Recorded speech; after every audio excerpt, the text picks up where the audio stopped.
নমস্কাৰ আপোনালোক সকলোকে প্ৰভাপুটটেক ইউটিউব চেনেলত পুনৰ এবাৰ স্বাগতম জনাইছো। দৰ্শকসকল, আজিৰ দিনটোৰ সমগ্ৰ ৰাজ্যকে ধৰি দেশ বিদেশৰ কেইবাটাও গুৰুত্বপূৰ্ণ খবৰ এই মুহূৰ্তত সংগ্ৰহ কৰা হৈছে। দৰ্শকসকল, আজিৰ দিনটোৰ প্ৰথমটো গুৰুত্বপূৰ্ণ খবৰ হৈছে কোভিড-19ক লৈ মানুহৰ মনত যদিও বৰ্তমান সময়ত কোনো আশংকা নাই, তথাপিও এতিয়া এই ভাইৰাছৰ সংক্ৰমণ শেষ হোৱা নাই। বৰ্তমান সময়ত জাপানত কোভিড-19ৰ নতুন ভেৰিয়েণ্ট KP.3য়ে ভয়ানক ৰূপ লৈছে। বিগত কিছু সপ্তাহত এই ভেৰিয়েণ্টৰ সংক্ৰমণ দ্ৰুতগতিত বৃদ্ধি পাইছে আৰু জাপানত কোভিডৰ 11 সংখ্যক ঢৌৱে বিপদজনক ৰূপ লৈছে। আৰু অকল জাপানেই নহয়, আমেৰিকাতো কৰোনাৰ ভেৰিয়েণ্ট ফ্লিটৰ ঘটনা বৃদ্ধি পোৱা দেখা গৈছে। আৰু বৰ্তমান সময়ত ভাৰতত কোভিড-19 নিয়ন্ত্ৰণত আছে, কিন্তু প্ৰশ্ন হৈছে জাপান আৰু আমেৰিকাৰ কোভিড-19ৰ ভেৰিয়েণ্ট ভাৰতলৈ বিয়পিব পাৰে নেকি? দৰ্শকসকল, দিল্লী মেডিকেল এছ'চিয়েশ্যনৰ প্ৰাক্তন সভাপতি আৰু জ্যেষ্ঠ চিকিৎসক ডাক্তৰ অনিল বানচালে জনোৱা অনুসৰি কোভিডৰ নতুন ভেৰিয়েণ্ট অধিক সংক্ৰামক আৰু দ্ৰুতগতিত বিয়পিব পাৰে। এতিয়ালৈকে যি তথ্য পোহৰলৈ আহিছে সেই অনুসৰি জাপানত দেখা দিয়া KP.3 ভেৰিয়েণ্ট অত্যাধিক সংক্ৰামক আৰু ইয়াৰ ফলত তাৰ বহু হস্পিটেল ৰোগীৰে ভৰি পৰিছে আৰু নতুন ঢৌৰ আশংকা বৃদ্ধি পাইছে। আৰু এই ভাইৰাছৰ ফলত কোভিড ভেকচিন যিসকলে লৈছিলে তেওঁলোক সকলো পুনৰ এই ৰোগত আক্ৰান্ত হোৱা দেখা গৈছে। আৰু আমি জানিব পৰা মতে KP.3 ভেৰিয়েণ্টৰ লক্ষণ পূৰ্বৰ ভেৰিয়েণ্টৰ দৰেই, আৰু ইয়াৰ ভিতৰত জ্বৰ, ডিঙিৰ সুৰসুৰণি, মূৰৰ বিষ, অত্যাধিক ভাগৰুৱা অনুভৱ কৰা, গোন্ধ আৰু সোৱাদ নোপোৱা আদি। দৰ্শকসকল, আগবাঢ়িছোঁ পৰৱৰ্তী খবৰটোলৈ। উচ্চতম ন্যায়ালয়ৰ নিৰ্দেশত অৱশেষত ফলাফল ওলাল দ্বিতীয়বাৰৰ বাবে অনুষ্ঠিত কৰা নীট পৰীক্ষাৰ। প্ৰশ্নকাকত ফাদিল আৰু অন্যান্য একাধিক অভিযোগত নেশ্যনেল টেষ্টিং এজেন্সিক পুনৰবাৰ পৰীক্ষা পতাৰ নিৰ্দেশ দিছিল উচ্চতম ন্যায়ালয়ে।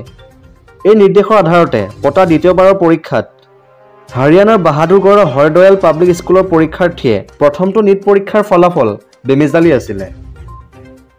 প্ৰথমটো পৰীক্ষাত 6জন ছাত্ৰই 720ৰ ভিতৰত 720 নম্বৰ লাভ কৰা কেন্দ্ৰটোত এইবাৰ এজন ছাত্ৰ-ছাত্ৰীয়েও হিট কৰিব নোৱাৰিলে পৰীক্ষাৰ ফলাফল। মাত্ৰ 13জন ছাত্ৰই লাভ কৰিলে 600ৰ অধিক নম্বৰ। আৰু এইবাৰৰ পৰীক্ষাৰ ফলাফলত কেন্দ্ৰটোৰ সৰ্বোচ্চ নম্বৰ হৈছে 720ৰ ভিতৰত মাত্ৰ 682।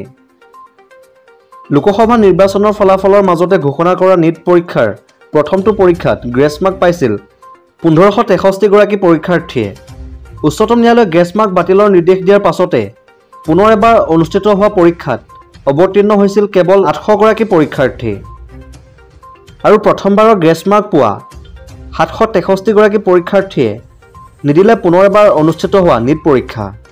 বিহাৰৰ হাজাৰিবাগৰ ওৱেচিছ পাব্লিক স্কুলৰ লগতে গুজৰাটৰ গোধৰাৰ জলাৰাম ইণ্টাৰনেশ্যনেল স্কুলৰ পৰীক্ষা কেন্দ্ৰ দুটাৰ ওপৰতো সেন চকু আছিল দেশবাসীৰ।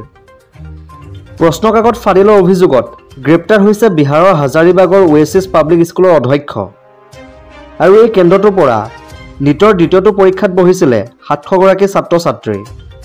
আৰু বৰ্তমানৰ ফলাফলত মাত্ৰ 7 গৰাকী পৰীক্ষাৰ্থীয়ে 650 নম্বৰ পোৱাৰ বিপৰীতে 23জন ছাত্ৰ-ছাত্ৰীয়ে পাইছে 600ৰ অধিক নম্বৰ। দৰ্শকসকল, আগবাঢ়িছোঁ আন এটা খবৰলৈ। এইবাৰ ছাত্ৰ বিদ্ৰোহত কঁপিছে সমগ্ৰ বাংলাদেশ। দেশখনৰ চৰকাৰী নিযুক্তিত সংৰক্ষণৰ ব্যৱস্থাৰ বিৰুদ্ধে ছাত্ৰ আৰু নিৰাপত্তাৰক্ষীৰ সংঘৰ্ষই ভয়াৱহ ৰূপ ধাৰণ কৰিছে। আৰু ইয়াৰ ফলত মৃত্যু হৈছে শতাধিক প্ৰতিবাদকাৰীৰ।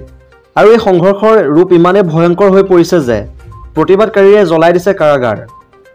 আৰু বাংলাদেশত আছে সহস্ৰাধিক ভাৰতীয় ছাত্ৰও। বাংলাদেশৰ এই ঘটনাক লৈ শেহতীয়াকৈ প্ৰতিক্ৰিয়া ব্যক্ত কৰিছে ভাৰত চৰকাৰে। শুক্ৰবাৰে ভাৰত চৰকাৰৰ বৈদেশিক পৰিক্ৰমা মন্ত্ৰালয়ে এই ঘটনাক বাংলাদেশৰ আভ্যন্তৰীণ বিষয় হিচাপে অভিহিত কৰিছে।